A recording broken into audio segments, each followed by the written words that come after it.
వాక్యములో. ఎందుకంటే మనము ఇందాక అయ్యగారు ఒక మాట చెప్పారు, ఆస్తులు పొలాలు అవి ఇవి అని వగైరా. నాకేం లేదు, మరొకసారి చెబుతాను. ఇక్కడ థామస్ పాస్టర్ గారు ఉన్నారు. నాదంతా సభలో దేవుని కృప చెప్పినట్టు అంటే నాదంతా కోట బియ్యం లోటస్ సాంబార్ అంట. దేవునికి స్తోత్రం, హల్లెలూయా. కోట బియ్యము లోటస్ సాంబార్ ఏముండదు అక్కడ. చూస్తే మాత్రం ఈయన ఎవరో ఏముండదు అక్కడ. కానీ దేవుని కృప మాత్రం ఉంది. దేవునికి స్తోత్రం. నేను అంటాను ఇది నా ప్రభు మీతో మాట్లాడేది ఎందుకు తెలుసా? మిమ్మల్ని నవ్వించడానికి సంతోషపరచడానికి కాదు. కానీ ఒక్కసారి దయచేసి ఏమనుకోద్దు, క్షమించండి.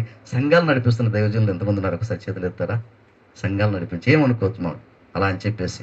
దేవునికి స్తోత్రం, దేవుని నామానికి మహిమ కలుగును గాక.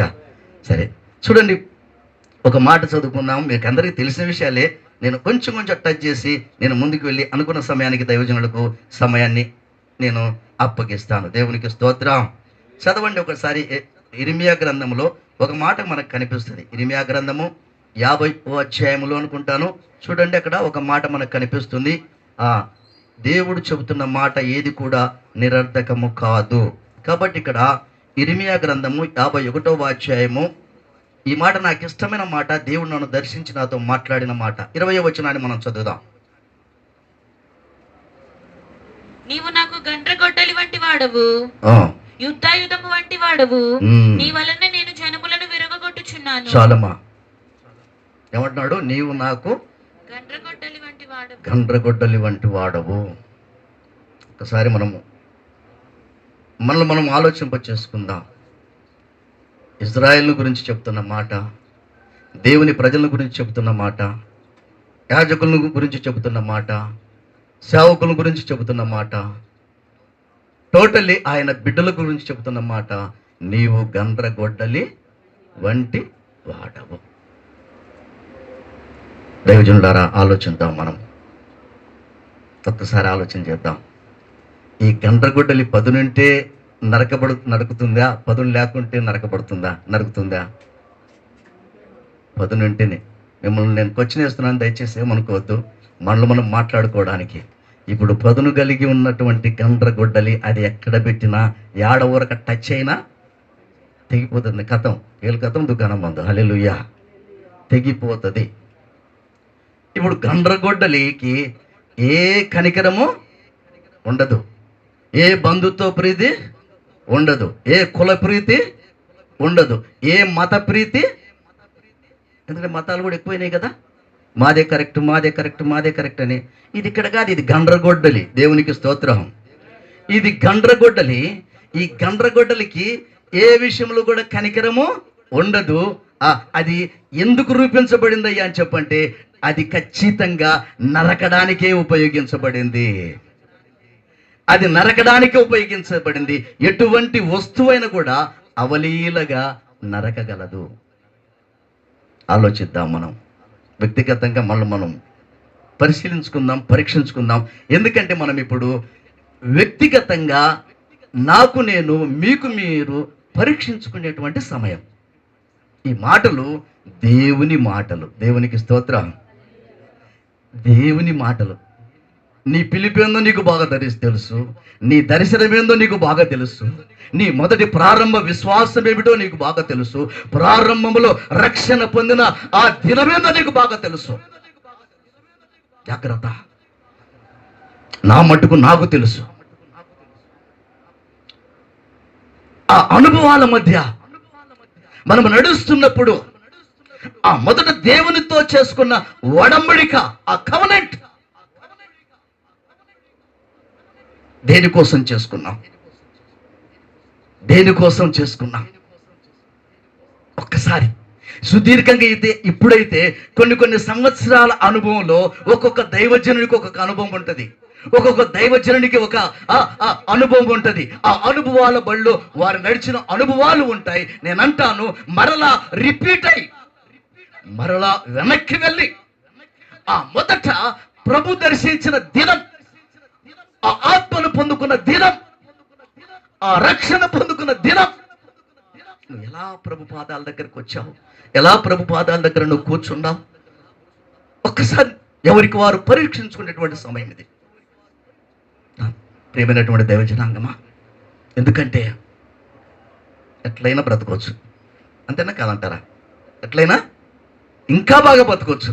ఓకే, మీకున్న జ్ఞానం, మీకున్న టాలెంట్, మీకున్న ఎడ్యుకేషన్ పర్పస్ కావచ్చు, అన్ని విధాలా మీరెట్లయినా చలామణి అవ్వచ్చు. రాజకీయ నాయకులను మించిన రాజకీయాలు కూడా మీరు చేయవచ్చు. మీరు చేస్తున్నారు ఆల్రెడీ, వాళ్ళ గురించి నేను మాట్లాడదలుచుకోలేదు. కానీ అటువంటి ఆ గొప్ప ఆధిక్యత మీకు ఉంది. అయినా సరే ఇప్పుడు యేసు క్రీస్తులోనికి వచ్చిన మీరు అవన్నీ కూడా విడిచిపెట్టి ఇప్పుడు క్రీస్తును ప్రకటించడానికి, క్రీస్తును ప్రకటించే అపోస్తుల బోధను వెంబడించడానికి మిమ్మల్ని మీరు ప్రభుకు అప్పగించుకున్నాడు. ప్రభు పిలిచాడు, కానీ ప్రభు మిమ్మల్ని శిక్షించడానికి కాదు, కానీ ప్రభు మిమ్మల్ని ఆశీర్వదించడానికి పిలిచాడు. దేవునికి స్తోత్రం.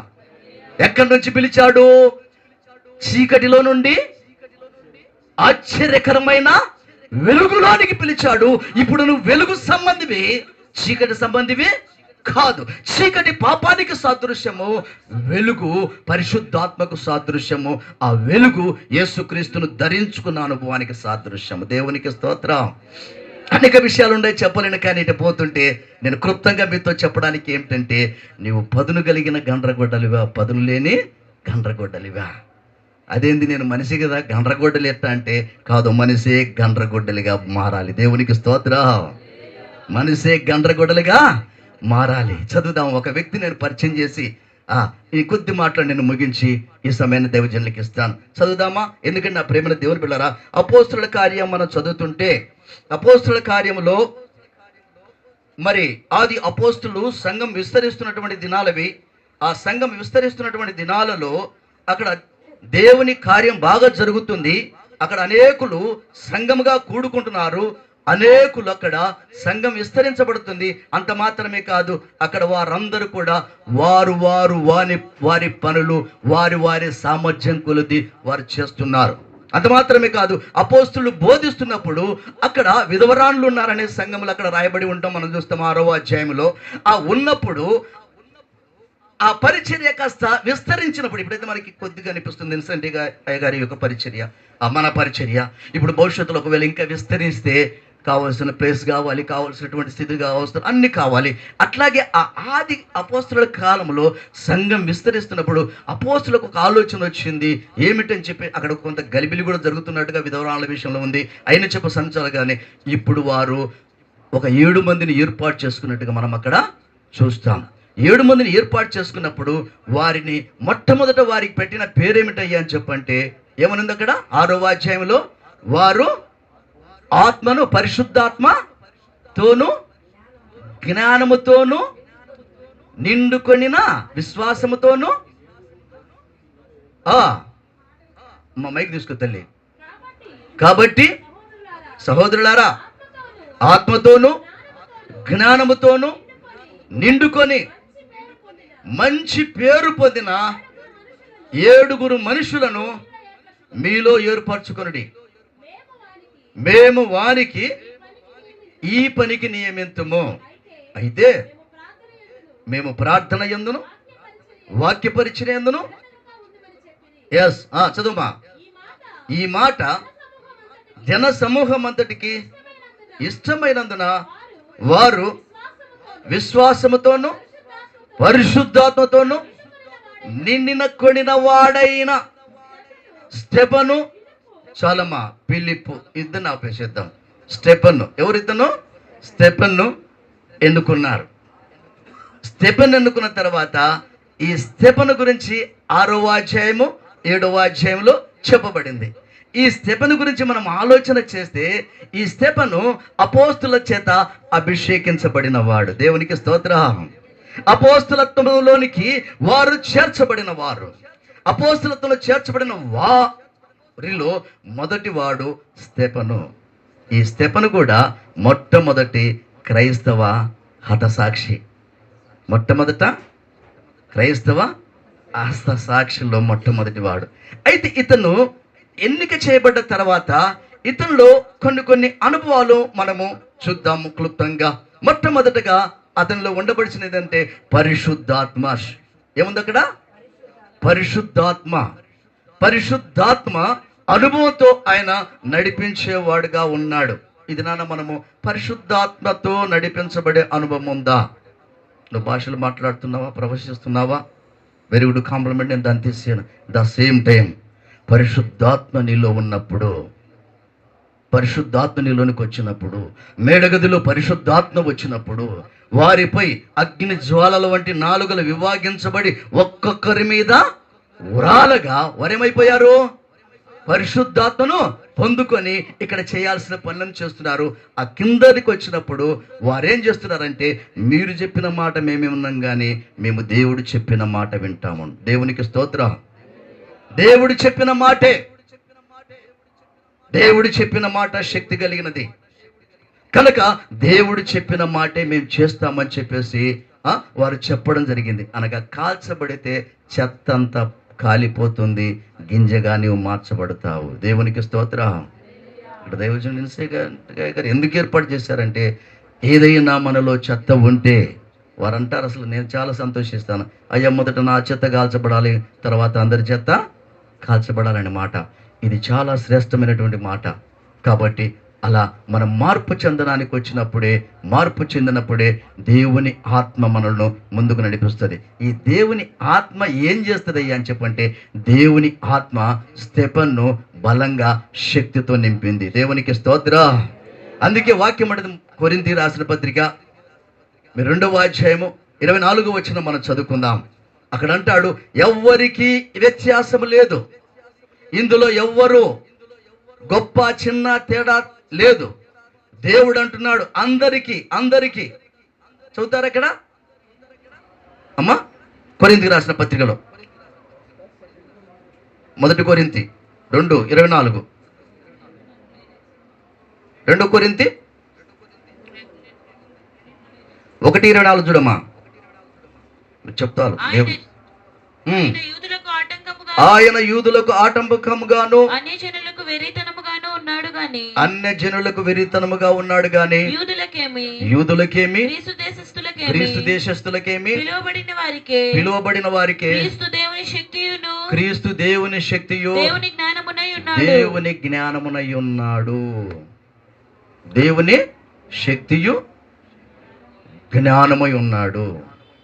అట్లాగే రోమా పత్రికలు 1:16 కూడా మనం చదువుకుందాము.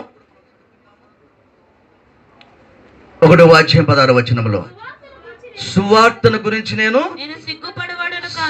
సిగ్గుపడువాడను గాను, ఏలయనగా నమ్ము ప్రతివానికి మొదట యూదునికి క్రీస్తు దేశస్థునికి కూడా రక్షణ కలుగ చేయుటకు అది దేవుని శక్తి. దేవునికి స్తోత్రం.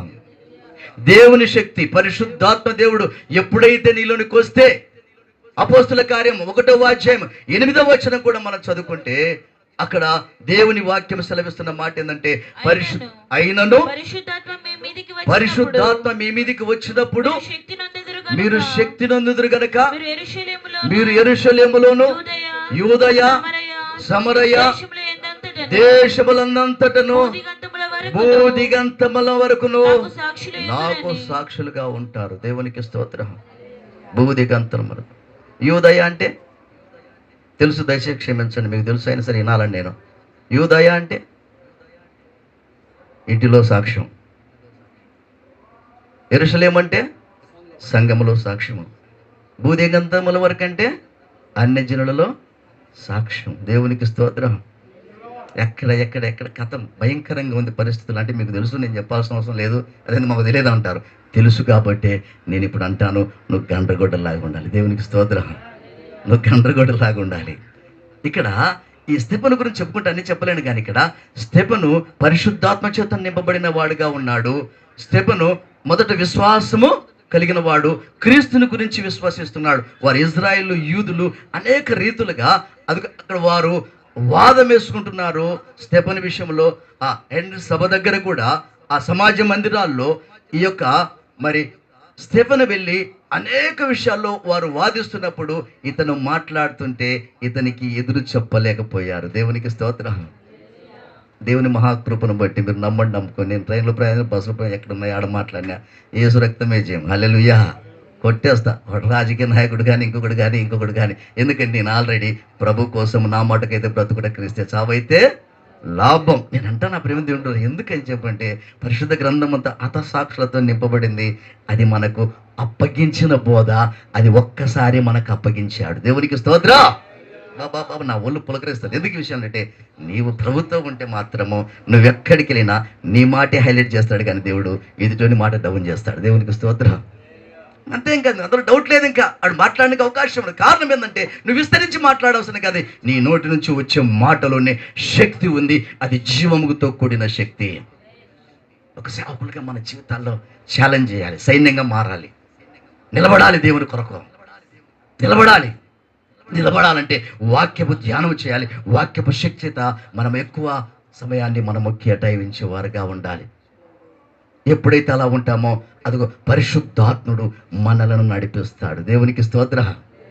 రెండవది చూస్తే అక్కడ దేవుని వాక్యాలు మనం చూస్తే ఇక్కడ అన్ని విషయాలు ఎన్నెన్నో ఉన్నాయి, కానీ కొద్దిగానే క్లుప్తంగా నేను ముగిదిస్తాను. ఎందుకంటే ఇతను చూస్తే జ్ఞానముతో నింపబడిన వాడు. ఎంతో నింపబడ్డాడినా మీరు ఒకసారి అపోస్తల కార్యం 6వ అధ్యాయం 3వ వచనం 10వ వచనం గురించి చదువుకున్నప్పుడు అతని జ్ఞానము అనేకులను తల వంచేటట్టు చేసింది.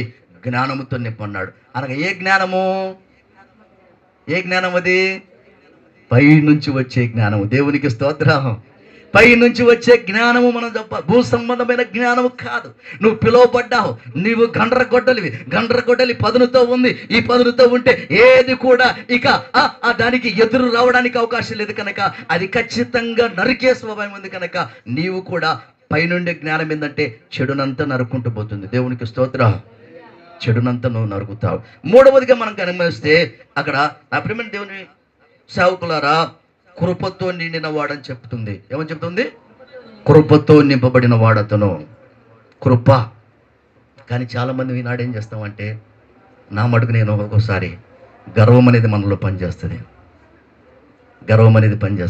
నేను మాటకారిని వాక్యం చెబుతాను అని చెప్పేసి ఇంకొకటి కొన్నిసార్లు హోదాను కోరుకుంటుంది. నేను అంటాను దానికి అది వస్తే మంచిదే, కానీ నువ్వు దాన్ని ఎమ్మడి పరిగెత్తకూడదు. దేవునికి స్తోత్రం. నువ్వు పరిగెత్తగా.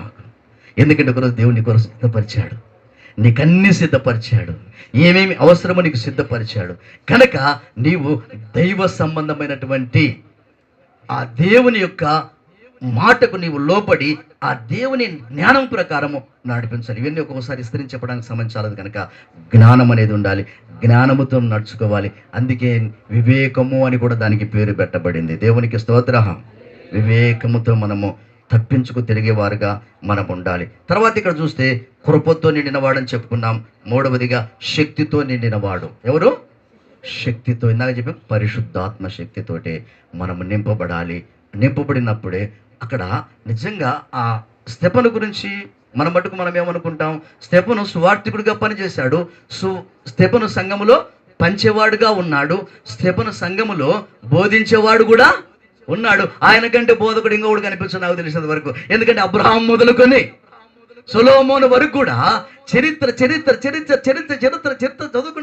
చెప్పుకుంటూ వారికి వివరిస్తూ వస్తున్నాడు. అరే బాబు, ఎంతకాలం చెప్పాలి మీతోటి? అనేక సార్లు చెప్పినా మీరు లోబడట్లేదని ఆయనకు ఒక్కసారిగా ఉక్రోషము లేకపోతే ఆత్మావేశంతో ముష్కరులారా అంటున్నాడు. ఏమంటాడు? ఎప్పుడన్నా మీరు అన్నారా మాట? దేవునికి స్తోత్రం. హల్లెలూయా. మన సంఘాన్ని అలా సిద్ధపరచుకోవడానికి చాలామంది అంటారు ప్రేమ ప్రభు, ప్రేమ అన్నారు. ప్రేమ మంచిదే, కానీ ఆ ప్రేమ అది మితిమీనదిగా ఉండదు, కానీ చెడును ఖండించేదిగా ఉండాలి. దేవునికి స్తోత్రం. కాబట్టి ఇక్కడ దేవుని వాక్యాన్ని మనం పరిశీలన చేస్తున్నప్పుడు ఆయన ఇక్కడ దేవుని వాక్యంలో చెప్తున్న మాట ఏంటంటే కృపతో నింపబడిన వాడు, శక్తితో నింపబడిన వాడు ఆయన. కాబట్టి ఆ శక్తిని మనము కలిగి ముందుకు వెళ్ళాల్సిన వారంగా ఉన్నాం. ఆరవదిగా ఆయన అద్భుతాలు చేసేవాడు. ఆయన అద్భుతాలు చేస్తున్నాడు. ఇక్కడ చూసుకుంటూ పోతే ఆయన ధైర్యం కలిగినటువంటి బోధకుడు. కాబట్టి ఆయన చేసిన ప్రసంగాల్లో, అక్కడ చెప్పిన ప్రసంగంలో వారేమయ్యారంటే, ఇక్కడ చివరికి వస్తే అక్కడ ఎన్నో వచ్చినమా, అది 50 వచనమా 51 వచనమా, ఆయన బోధిస్తున్నప్పుడు ఏం జరిగింది అక్కడ?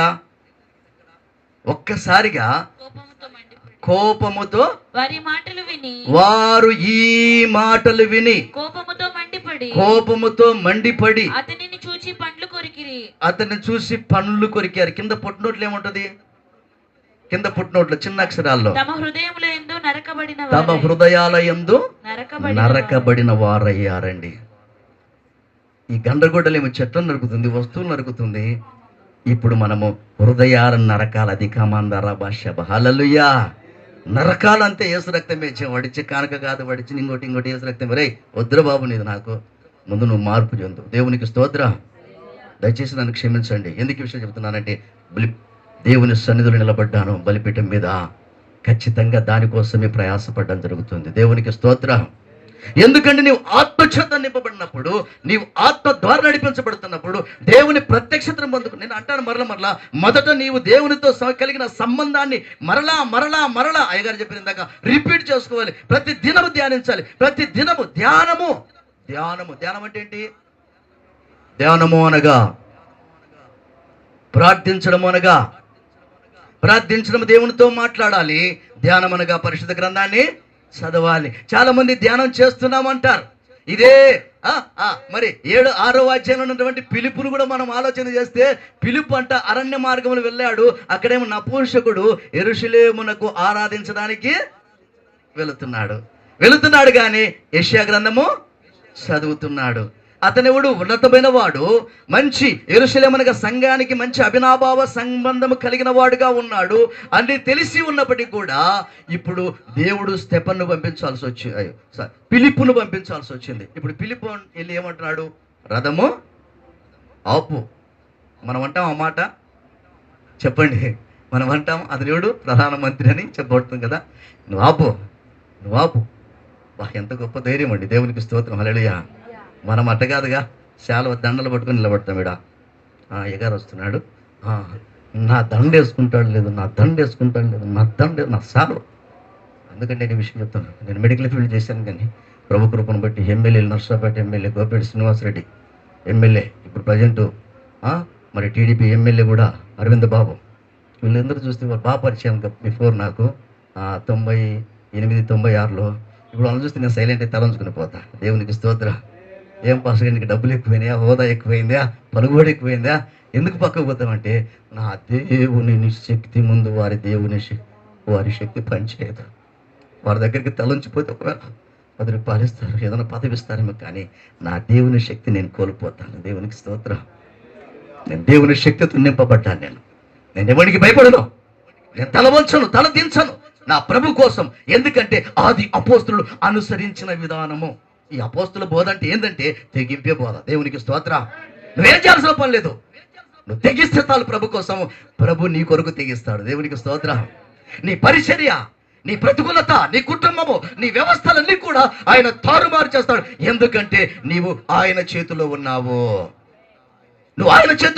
ఎవరు నువ్వు? జీవము కలిగిన దేవుని సేవకుడివి నువ్వు. దేవునికి స్తోత్రం. అంతే, నువ్వు ఎవరో కాదు. నిన్ను నీవు తక్కువ చేసుకోవద్దు, నిన్ను నీవు అణుసుకోవద్దు, నిన్ను నీవు కిచ్చపరుచుకోవద్దు. నీవు హైలైట్. దేవునికి స్తోత్రం. నా ప్రభు నీకు అటువంటి అధికారం ఇచ్చాడు. భూమి మీద నాకు సర్వాధికారము ఇవ్వబడి, నేను సదాకాలము నేను మీకు, మీరు నాకంటే ఎగ్జాక్ట్లీ నీ పరిమాణము, నీ విశ్వాసము. స్టెఫనుకు ఒక విశ్వాసం ఉంది. నా ప్రభు ఈ లోకములో సువార్తను బోధించాడు. యూదులను, శాస్త్రులను, సద్దుకాయలను అందరినీ గద్దించాడు, హెచ్చరిక చేశాడు. సున్నము కొట్టు సమాధులారా అన్నాడు. అంతే. దేవునికి స్తోత్రం. ఇవన్నీ నేను బోధించట్లా మీకు, జస్ట్ ఒక టచ్ చేస్తున్నా. ఎందుకంటే నాకంటే మీరు పెద్ద బోధకులు. దేవునికి స్తోత్రం. మీరు నాకంటే అన్ని తెలుసు బాగా. అన్నిదా భావించవద్దు, క్షమించండి. అర్థం చేసుకుందాం. మనం వీలైతే నిలబడదాం. దేవునికి స్తోత్రం. నిలబడదాం. ఎందుకంటే నువ్వు నిలబడితే సాతాను పారిపోతాడు. దేవునికి స్తోత్రం.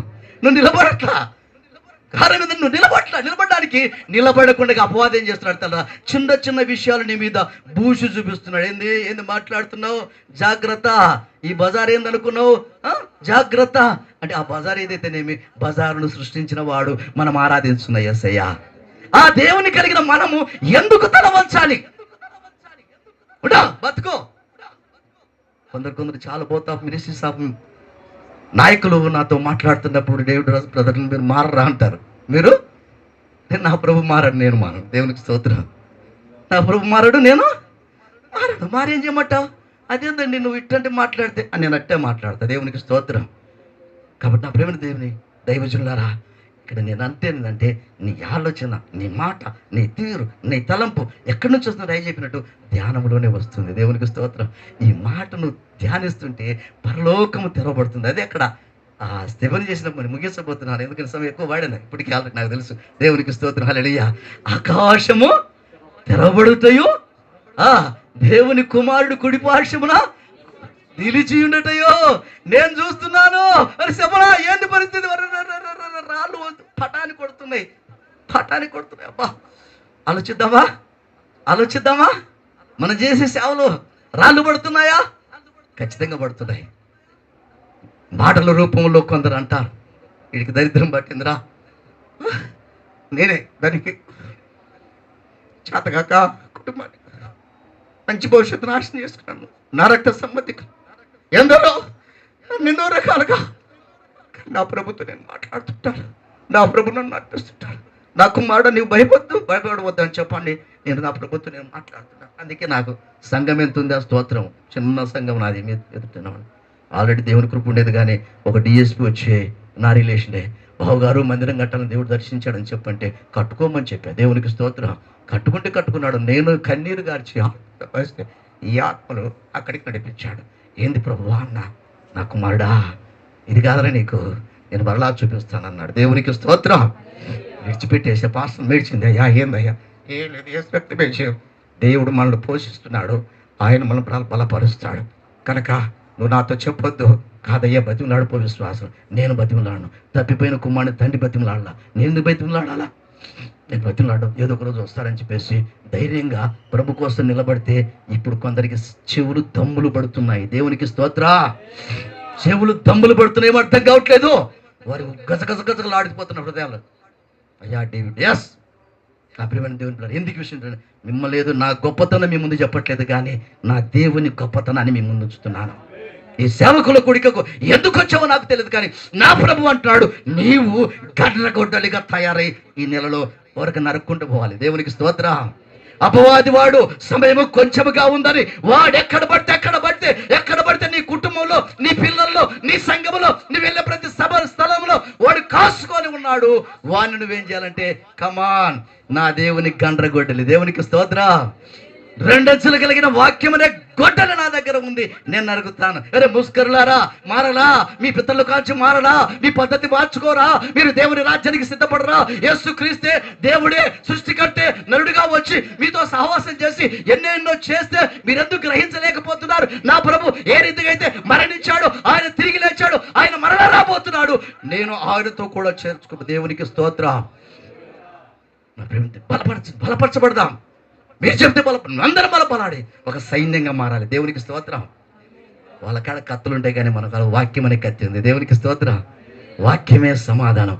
మనం సిద్ధపరచుకున్నప్పుడు అక్కడ కొడుతుంటే, రాళ్లతో కొడుతుంటే ఆ స్తెఫను ఒక్కసారిగా వీరేమి చేస్తున్నారో వాళ్ళకేం బోధించాడయ్యా అని చెప్పంటే, విశ్వాసమును బోధించాడు.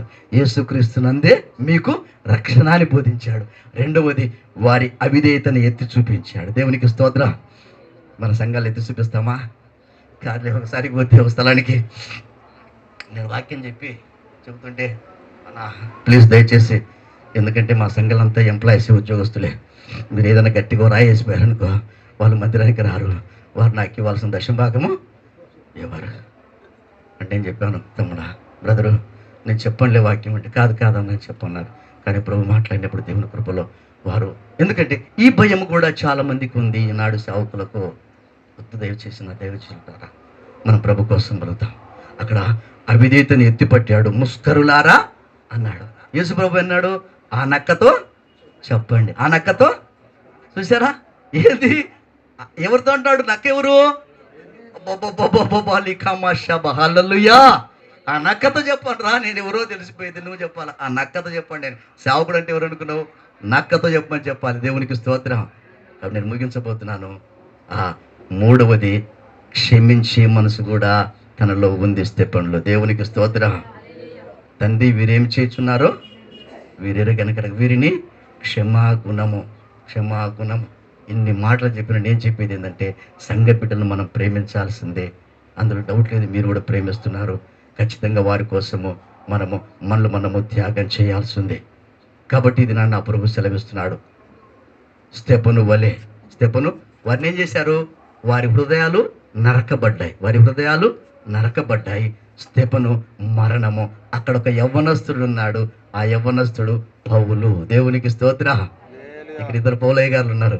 అయ్యా, పౌలు అంటే ఏంటి? అయ్యా, ఈ పౌలను అడుగుతాను. పౌలు అంటే ఏంటి? పౌలు అనగా దేవునికి స్తోత్రం. హల్లెలూయా. పిల్లవాడు, పెద్దవాడు. దేవునికి స్తోత్రం. పౌలైలు, ఇద్దరు పౌలైలు తోడారు. దేవునికి స్తోత్రం. హల్లెలూయా. కాబట్టి అక్కడ పౌలు ఉన్నాడు. ఈ పౌలుకు అప్పుడు అర్థం కాలేదు, కానీ ఇక తర్వాత సంఘము శ్రమల్లో నిజంగా శ్రమల గురించి ఎవరు బోధిస్తున్నారు ఈరోజు? బోధించాలి. ఆశీర్వాదాలే. దించడమే మొదలైంది. ఆడికని దించుతాడు, ఆయన మాత్రం ఓపిక లేదు. ఆయన గురించి నేను దించలేదా, మీరు దించుకుని అంటున్నాడు. ముగిస్తున్నాను. ఇక్కడ దేవుని వాక్యం సెలవిస్తుంది, ఎప్పుడైతే ఆ చిన్న సౌలు పౌలుగా మార్చబడ్డాడు, ఇదేందుల వింత అనుకున్నాడు. తర్వాత దేవుని దర్శనం పొందుకొని ఒక బలమైన సంఘాలు కట్టాడు. దేవునికి స్తోత్రం. ఒక్కసారి చప్పట్లు కూడా దేవుని మయపడదామా? నీ కామాలాదా రాబా. హల్లెలూయా. ఒక వ్యక్తి మరణము ఒక వ్యక్తిని జీవంలోనికి నడిపించింది. జీవంలోనికే కాదు, కానీ ఈ వ్యక్తి గండ్రగొడ్డలైతే ఈ ఒక వ్యక్తి వెపన్గా మారాడు. ఆయన అంటాడు, నా మట్టుకైతే బ్రతుకుట క్రీస్తే, చావైతే లాభము. దేవునికి స్తోత్రం. ఒక్క మాట చెప్తానమ్మా, చూడండి ఒకసారి. అపోస్తుల కార్యం నేను చదువుకున్న మాట, ఒక సందర్భం వచ్చినప్పుడు ఆయన చెబుతున్న మాట మనం చూస్తే ఎంత ఘనమైన మాట అక్కడ మనకు కనిపిస్తుంది. దేవునికి స్తోత్రం. హల్లెలూయా. అపోస్తుల కార్యము ఒక మాట అంటాడు అక్కడ. ఆ భయంకరమైన సందర్భంలో యెరూషలేము పౌలు వెళ్ళవలసి వచ్చినప్పుడు ఆ సంఘమంతా, అయ్యా నీకు కష్టం వస్తుంది, శ్రమ వస్తుంది, అక్కడ అందరూ నీ కోసం కాసుకొని కూర్చున్నారు, నేను ఇబ్బంది పెడతారంటే అపోస్తుల కార్యం 21వ అధ్యాయము 13వ వచనం సెలవిచ్చిన మాట ప్రకారము అక్కడ చెబుతున్న మాట మనం ఒకసారి చదువుదాం. పౌలు మీరెందుకు మీరు ఏడ్చి నా గుండెలు బద్దలు చేసేదరేలా నేనైతే ప్రభువైన యేసు నామము నిమిత్తము యెరూషలేములో బంధించబడుటకు మాత్రమే కాదు, గాని చనిపోవుటకును సిద్ధంగా ఉన్నాను. దేవునికి స్తోత్ర. చనిపోవటకే, బంధించబడ్డానికి కాదు, చనిపోవడానికే. ఏమో నాకు తెలియదు. దేవునికి స్తోత్రం. వాళ్ళ అన్నట్టు ఏమో నాకు తెలియదు, ఈ మాటలు ఏమో నాకు తెలియదు. ఏసు రక్తం వేచి నా మటుకైతే బ్రతుకు సావైతే లాభం. గలతీ 2:22 ఏమని చెప్పి 20 ఏమంటాడు? గలతీ రాసిన 2వ అధ్యాయం 21వ వచనములో, నేను క్రీస్తుతో కూడా సిలువ వేయబడి ఉన్నాను, ఇకను జీవించువాడు నేను కాదు, క్రీస్తే నా యందు జీవించుచున్నాడు. నేను ఇప్పుడు శరీరమందు జీవించుచున్న జీవితము నన్ను ప్రేమించి నా కొరకు తన్ను తాను అప్పగించుకొని దేవుని కుమారుని అందలి విశ్వాసము వలన జీవిస్తున్నారు. దేవునికి స్తోత్ర. జీవము నువ్వు కాదు, నీలో యేసు జీవం ఉంది. ఆ జీవము నిన్ను నడిపించాలి, ఆ జీవము నిన్ను బలపరచాలి, ఆ జీవము నిన్ను ఉన్నతంగా వెలిగించాలి. దేవునికి స్తోత్ర. నేను యేసుక్రీస్తుతో కూడా సిలువ వేయబడి ఉన్నాను. యేసు సిలువ వేయబడ్డాడు, ఆయన పునరుద్ధరణకు తిరిగి లేచాడు. నేను సిలువ వేయబడ్డాము. అనేక నిందలు, అనేక అవమానాలు. నువ్వు ఎంత మంచి పాస్టర్ అయినా ఖచ్చితంగా నిన్ను అనేవాళ్ళు నీకు ఉంటారు, నిన్ను డిస్కరేజ్ చేసే వాళ్ళు ఉంటారు. అయినా సరే నీవు యేసు వైపు స్తెఫను వలె చూసినప్పుడు, యేసు వలె విశ్వాసంతో ఉన్నప్పుడు, యేసు వలె నీవు అన్ని విధాలా కూడా మరి ఆ పరిశుద్ధాత్మ ద్వారా నడిపించబడుతున్నప్పుడు, యేసు వలె కృపను పొందుకున్నప్పుడు, యేసు వలె స్తెఫను ఎలా ఉన్నాడో యేసు క్షమించాడు. స్తెఫను కూడా యేసుక్రీస్తుకు కలిగిన ఈ మనసు మీరు కూడా కలిగి ఉండమని పౌలు గారు అంటున్నాడు. అంటే ఏ మనసు కలిగి ఉండమంటున్నాడు? దేవునికి స్తోత్రం. హల్లెలూయా. ఇప్పుడు సేవకులు అంటే ఎవరంటే, ఇక పూర్వం మనం కనిపించకూడదు, కానీ నూతనంగా ప్రభు బిడ్డలుగా, ప్రభు సేవకులుగా మనము ప్రభులో కనిపించే వారంగా ఉండాలి. ఒక్కసారి మనం స్వపరీక్ష చేసుకుందాం. నాకు ఇష్టమైన మాట మరలా మీ ముందుకు తీసుకొస్తున్నాను. ఎందుకంటే ఒకనాడు వెపన పట్టుకుని తిరిగిన చేతులు, ఇప్పుడు అంటున్నాను నా ప్రభు నన్నే గండ్రగొడ్డలు చేశాడు. దేవునికి స్తోత్రం. ఇక్కడ ఉన్న మీరందరికీ గండ్రగొట్టడం లేదు. దేవునికి స్తోత్రం. గండ్రగొడ్డది కమలాదరా బాబా. ఒక్కసారి ట్రై చేసి చూడండి, దెబ్బకు నోర్లు మూత పడతాయి. దేవునికి స్తోత్రం. ఒక్కడు కూడా మాట్లాడడం లేదండి, దమ్ముదేం లేదు. ఆనాడు మహా శ్రమ, భయంకరమైన కఠోర దినాలు వాళ్ళని వారు మరణానికి అప్పచెప్పబడ్డారు. ఇప్పుడైతే మనకు అన్ని అవకాశాలు ఉన్నాయి. మనం ప్రభు బిడ్డలుగా సేవ చేస్తున్న మనము వివేకమైతే ఉండాలి, కానీ సందర్భం వస్తే తెగించిన వాక్యం మనలో ఉండాలి. దేవునికి స్తోత్రం. ఎప్పుడైతే నువ్వు తెగిస్తావో, స్టెఫెను చరిత్రలో నిలబడమే కాదు, కానీ స్టెఫెను ద్వారా ఒక వ్యక్తి వచ్చి ఎన్నో సంఘాలు కట్టాడు. ఎన్నో శ్రమలు.